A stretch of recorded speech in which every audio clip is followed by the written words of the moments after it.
पश्चिम बंगाल में पिछले 24 घंटों के दौरान 7,682 नए कोरोना संक्रमित मरीज मिले हैं और 118 लोगों की मौत हो गई है। देश में कोरोना वायरस की दूसरी लहर में 646 डॉक्टरों की जान चली गई। इंडियन मेडिकल एसोसिएशन ने इस बात की जानकारी दी। इन 646 में से सबसे ज़्यादा 109 डॉक्टरों ने दिल्ली में जान गंवाई। इसके बाद बिहार में 97 चिकित्सकों की जान गई। वहीं उत्तर प्रदेश में 79 डॉक्टरों की मौत हो गई। इसके बाद राजस्थान में 43, झारखंड में 39, गुजरात में 37, आंध्र प्रदेश में 35, तेलंगाना में 34, तमिलनाडु में 32 और पश्चिम बंगाल में 30 डॉक्टरों की जान गई है। IMA के अनुसार इस महामारी की पहली लहर के दौरान 748 डॉक्टरों की जान चली गई थी। पश्चिम बंगाल में राजनीतिक घमासान रुकने का नाम नहीं ले रहा है। भाजपा के राज्यसभा सदस्य स्वपन दास गुप्ता ने आरोप लगाया है कि TMC ने भाजपा कार्यकर्ताओं की एक ब्लैकलिस्ट जारी की है और दुकानदारों को इन्हें राशन चाय नहीं देने को कहा गया है। उन्होंने आरोप लगाया कि भाजपाइयों को वैक्सीनेशन से भी वंचित किया जा सकता है। बंगाल में भाजपा महिला की उपाध्यक्ष केया घोष ने यह लिस्ट ट्वीट की है। पश्चिम बंगाल में विधानसभा चुनाव के बाद हुई हिंसा का मामला अभी थमा भी नहीं था कि TMC की तरफ से एक ऐसा फरमान सामने आया है जिसने सबको चौंका दिया। TMC के कुछ भाजपाइयों की लिस्ट जारी करके दुकानदारों को चेताया है कि वो इन्हें राशन नहीं बेचे।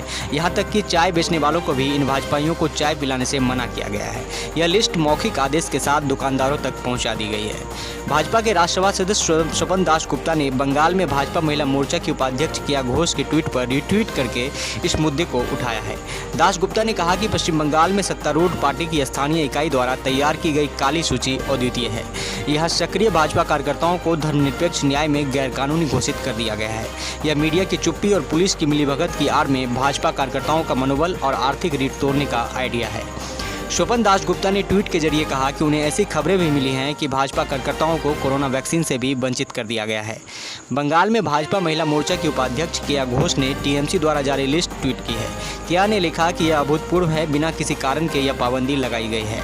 यह बंगाल में मौलिक अधिकारों के मजाक के अलावा और कुछ नहीं है।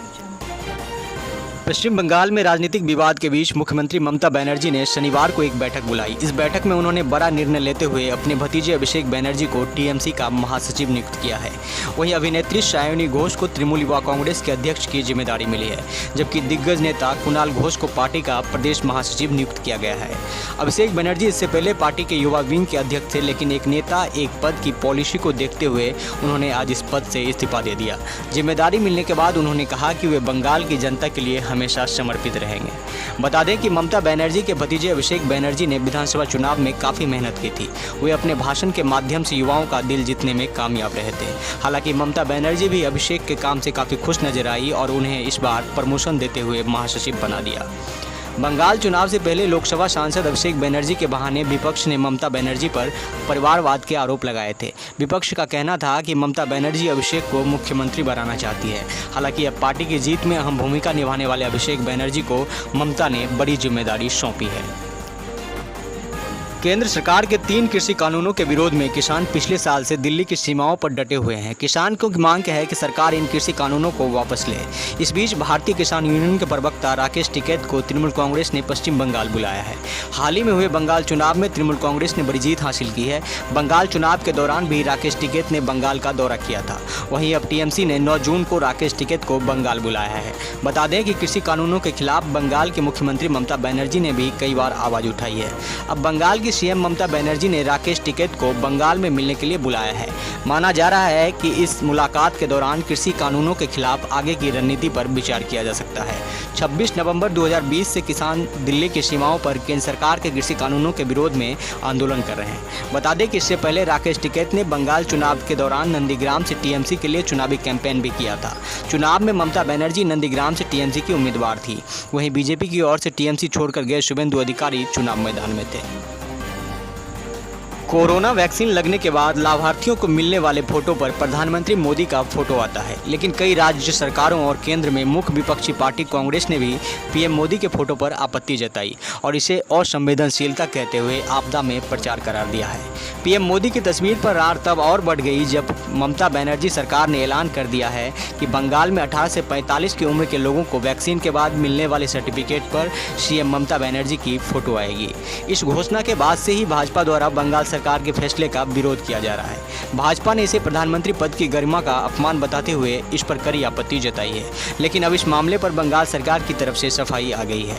बंगाल सरकार ने स्पष्ट किया है कि सीएम ममता बनर्जी की तस्वीर उन्हीं वैक्सीन सर्टिफिकेट पर लगाई जाएगी जिनकी खरीद राज्य सरकार द्वारा की जा रही है। यानी बंगाल में वैक्सीन सर्टिफिकेट पर 2 तस्वीरें होंगी। जिन वैक्सीनों की खरीद केंद्र सरकार द्वारा की गई है उन पर प्रधानमंत्री मोदी का फोटो आएगा, जबकि जिन वैक्सीनों की खरीद राज्य सरकार द्वारा की जाएगी उस पर सीएम ममता बनर्जी की तस्वीर आएगी। प्रशासक मंडल के अध्यक्ष फिरहाद हाकिम केएमसी ने बताया है कि केंद्र द्वारा मुफ्त में दी गई वैक्सीनों के वैक्सीन सर्टिफिकेट पर पीएम नरेंद्र मोदी की तस्वीर आएगी और राज्य द्वारा खरीदी गई वैक्सीनों के सर्टिफिकेट पर ममता बनर्जी की तस्वीरें आएगी। राज्य द्वारा खरीदी गई वैक्सीन पब्लिक हेल्थ फैसिलिटी पर ही मिलेगी। फिरहाद हाकिम ने आगे बताया है कि सभी रजिस्ट्रेशन कोविन के माध्यम से ही होंगे। सुबह ही ममता बनर्जी सरकार ने फैसला लिया था कि तीसरे चरण के वैक्सीनेशन में जिन 18 से 44 साल के लोगों को वैक्सीन लगाई जा रही है उन्हें जो सर्टिफिकेट दिए जा रहे हैं उन पर सीएम ममता बनर्जी की तस्वीर आएगी, न कि पीएम नरेंद्र मोदी की। लेकिन इस स्पष्टीकरण के बाद अब साफ है कि बंगाल में 2 तरह के सर्टिफिकेट दिए जाएंगे, एक पर पीएम मोदी की तस्वीर होगी और एक पर सीएम ममता बनर्जी की। पश्चिम बंगाल में जहां सियासी घमासान थमने का नाम नहीं ले रहा है, वहीं बीजेपी के अंदर भी स्थिति कुछ ठीक नहीं लग रही है। बीजेपी कार्यकर्ताओं ने पार्टी की बैठक के लिए पहुंचे प्रदेश अध्यक्ष दिलीप घोष का घेराव किया। जानकारी के अनुसार हुगली के चुचुरा में बीजेपी कार्यकर्ताओं ने दिलीप घोष को घेर कर प्रदर्शन किया। कार्यकर्ता गौतम चटर्जी से काफ़ी नाराज थे। प्रदेश अध्यक्ष के सामने कार्यकर्ताओं ने हुगली जिला समिति को भंग करने और गौतम चटर्जी को हटाने की मांग की। इस पर हुगली से बीजेपी सांसद लोकेश चटर्जी ने भी प्रतिक्रिया दी है। सांसद ने कहा कि पार्टी के कार्यकर्ताओं को अपनी बात नेतृत्व के सामने रखने का पूरा अधिकार है। उन्होंने कहा कि कार्यकर्ता अपनी शिकायतें पार्टी के सामने रख सकते हैं, लेकिन अनुशासन को लेकर भी पार्टी में कोई समझौता नहीं किया जा सकता। इसी के साथ लोकेश चटर्जी ने प्रदर्शन को लेकर टीएमसी कार्यकर्ताओं पर भी आरोप लगाया। उन्होंने कहा कि टीएमसी के कार्यकर्ता ने बीजेपी के कार्यकर्ताओं की भीड़ में घुसकर ये हंगामा किया है। वहीं लोकेश चटर्जी के आरोप को नकारते हुए टीएमसी ने कहा कि बीजेपी को आरोप लगाने से पहले अपनी गिरेबान में झांक कर देखना चाहिए।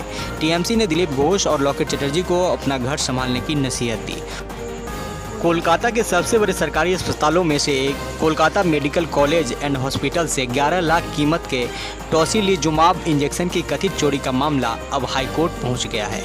इसे लेकर अधिवक्ता तापस माइती ने हाईकोर्ट में याचिका दाखिल कर जांच की मांग की है। हाईकोर्ट ने याचिका को स्वीकार कर लिया है और इस पर सुनवाई के लिए 7 जून का दिन मुकर्रर किया है। इस मामले में सत्ताधारी दल तृणमूल कांग्रेस के एक विधायक का नाम आने के बाद मामला राजनीतिक रंग लेने लगा है। हालांकि विधायक ने इस मामले में किसी भी प्रकार की संलिप्तता से इनकार किया है, जबकि मुख्यमंत्री ममता बनर्जी ने स्वास्थ्य विभाग को मामले की जांच करने का आदेश दिया है। गौरतलब है कि बंगाल कांग्रेस समर्थक एक फेसबुक पेज है। इस पेज पर कोविड काल के दौरान पिछले 24 अप्रैल को एक गंभीर मामला सामने लाया गया। पेज से दावा किया गया कि 24 अप्रैल को कोलकाता मेडिकल कॉलेज के अस्पताल से इमरजेंसी मेडिकल अफसर ने बिना किसी रसीद के कोविड वार्ड से टोसिलीजुमाब इंजेक्शन की 26 वायल ली। इस अवैध निकासी में कोविड वार्ड की सिस्टर इंचार्ज भी शामिल रही। इंजेक्शन वायल निकाले जाने के मामले ने और तूल पकड़ लिया जब कोविड वार्ड की सिस्टर इंचार्ज और आरोपित डॉक्टर का कथित ऑडियो भी वायरल हो गया। कथित ऑडियो में डॉक्टर कोविड वार्ड की सिस्टर इंचार्ज को बता रहे हैं कि उन्होंने इंजेक्शन तृणमूल विधायक डॉक्टर निर्मल माझी की खातिर निकाले थे। मामला सामने आने के बाद मेडिकल कॉलेज प्रशासन ने इंजेक्शन मामले की जांच शुरू करा दी है। राज्य के स्वास्थ्य विभाग ने भी इस प्रकरण में विस्तृत रिपोर्ट मांगी है। वहीं स्वास्थ्य विभाग ने भी अलग से मामले की जांच शुरू की है। प्रकरण सामने आने के बाद आरोपित इमरजेंसी मेडिकल अफसर का बयान सामने नहीं आ सका है। बताया जा रहा है कि वह अपने आवास पर भी नहीं है और न ही ड्यूटी पर आ रहे हैं। महानगर मीडिया न्यूज़ के लिए कोलकाता से